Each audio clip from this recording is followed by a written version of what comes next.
નર્મદામાં Bharatiya Janata party છે તે એક પછી એક આ ગરીબો છે તેમના ઘરો તોડી રહી છે, ઝૂંપડાઓ તોડી રહી છે અને આ મામલે હવે આમ આદમી પાર્ટીના નેતાઓ મેદાને આવ્યા છે અને ચૈતર વસાવા બાદ હવે મેદાનમાં આવ્યા છે નિરંજન વસાવા। વૈષ્ણવજન તો તેને કહીએ જે પીડ પરાઈ જાનાને રે।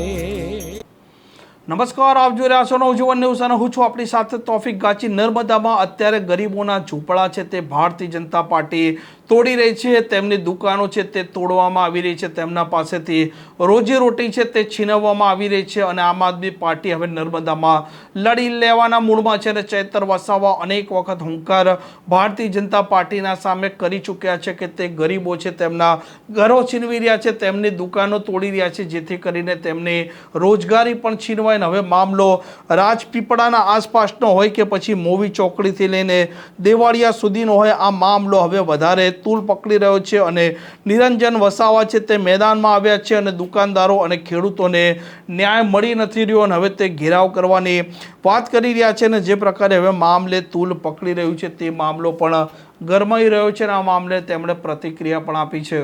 રાજપીપળા જકાત નાકા હોય કે વાવડી હોય, આજે મોવી ચોકડીથી લઈને દેવલિયા સુધી ડિમોલેશનના નામે સરકાર જે નાના નાના રોજમદારો છે એમના ઝૂંપડાઓ તોડી નાખે છે, એમને ત્યાંથી પોલીસ પ્રશાસનને આગળ કરી અને ત્યાંથી હટાવી નાખવામાં આવે છે।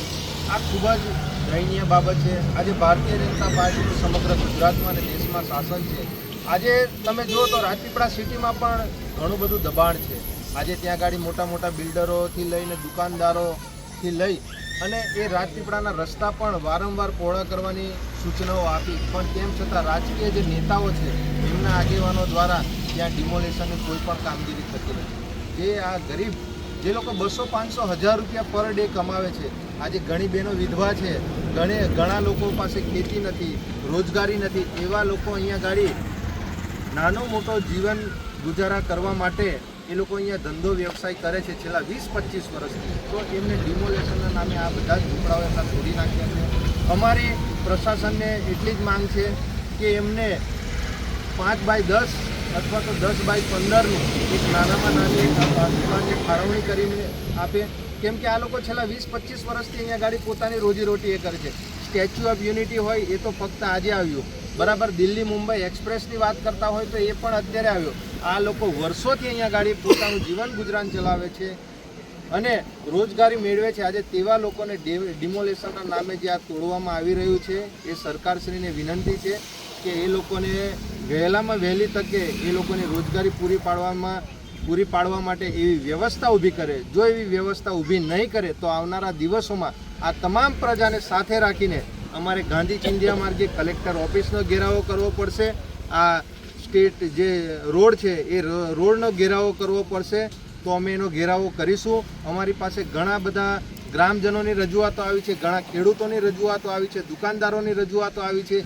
જે ખેડૂતો છે એ લોકોની પણ અહીંયા ગાડી જમીનો જાય છે, એ લોકોને આજ દિન સુધી કોઈ પણ જાતનું વળતર ચૂકવવામાં નથી આપ્યું, એમને કોઈ નોટિસો જ આપવામાં નથી આવી, તેવા લોકોની પણ આજે જમીનો આ સરકાર ડિમોલેશનના નામે એ લઈ લે છે। જ્યારે આ 4 લેન રસ્તો બનાવવામાં આવ્યો ત્યારે પણ ખેડૂતોને યોગ્ય વળતર આપવામાં આજ દિન સુધી નથી આવ્યું અને હવે તમે હજુ પણ રસ્તા પહોળા કરવાની વાત કરો છો, એ તદ્દન ખોટી છે। જો આવનારા દિવસોમાં જો આ ખેડૂતોને અને આ દુકાનદારોને જો ન્યાય નહીં મળે તો દેવલિયાથી લઈને મોવી સુધીના તમામ ખેડૂતો અને તમામ જે આ દુકાનદારોને સાથે રાખી અને અમે ગાંધી ચિંધ્યા માર્ગે કલેક્ટર ઓફિસ અથવા તો અહીંયા ગાડી આ જે જકાત નાકા છે એ જકાત નાકાનો અમે ઘેરાવો કરીશું।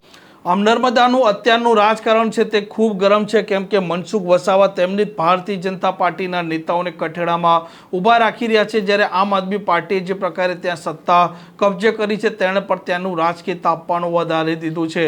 આ પ્રકારના સમાચાર માટે નવજીવન ન્યૂઝ ચેનલ સાથે જોડાયેલા રહો। નમસ્કાર।